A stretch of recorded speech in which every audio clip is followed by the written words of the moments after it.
Hello viewers, this is Sharat Kumar here, Economics faculty from Shakthi International School.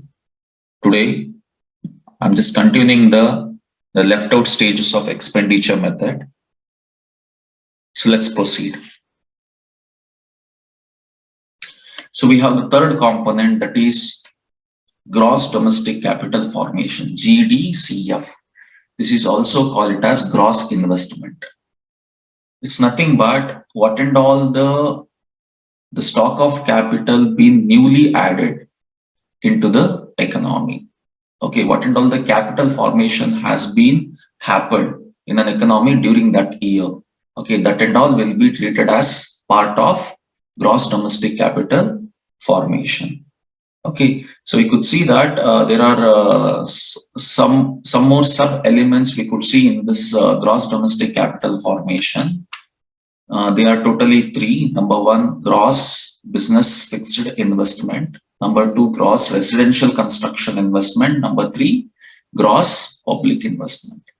In this gross business fixed investment, we are only showing those investments and capital formation which has been made by the firms, like purchase of plant and machinery, equipments. Those kind of assets accumulation will be come under gross business fixed investment. When it comes to a gross residential construction investment, here we are only considering those expenditure which has been incurred by the households for constructing a new house, because there is some capital is forming by the household, that also be a part of capital formation.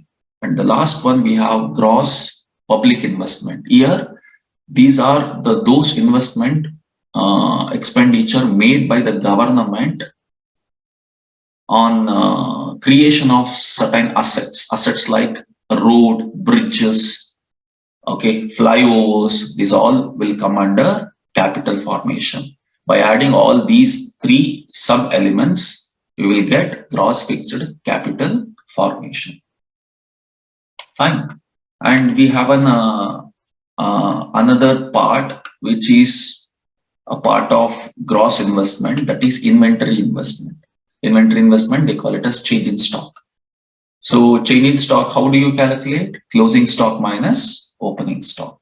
So what and all the physical stock which has been left out with the firm, okay, physical stock in the sense finished good, semi-finished good, raw material, which is not used and sold in the same accounting year.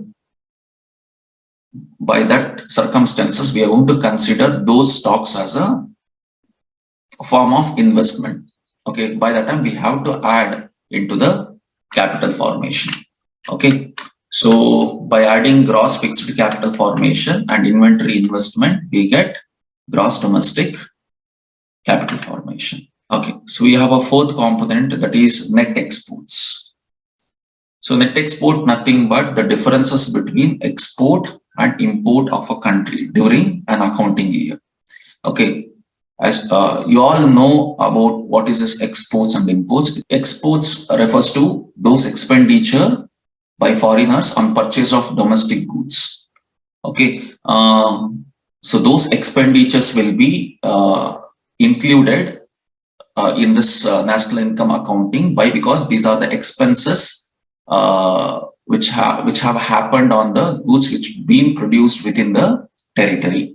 Okay, so when you talk about imports, those are the expenses made by the residents on the foreign goods. Okay, so this cannot be treated as part of national income or domestic product. The reason is the what expenses we are making on this foreign goods, they are not produced within the territory. Okay, so instead of adding exports, deducting imports, so we can also do that just by adding net exports. So how do you derive this net export? Net exports is equals to exports minus imports. By doing that, we get net exports. We have to add net exports, which is the differences between export minus imports.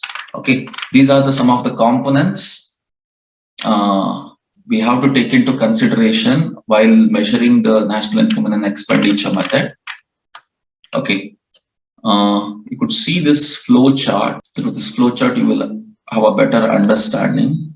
This expenditure method, we have to add private final consumption expenditure, government final consumption expenditure, gross domestic capital formation, and net exports, which we calculate by doing export minus import. So by adding all these components, we get GDP MP, gross domestic product at market price. Once we get GDP MP, we have to minus depreciation and we have to minus NIT, we get NDP FC. That is domestic income.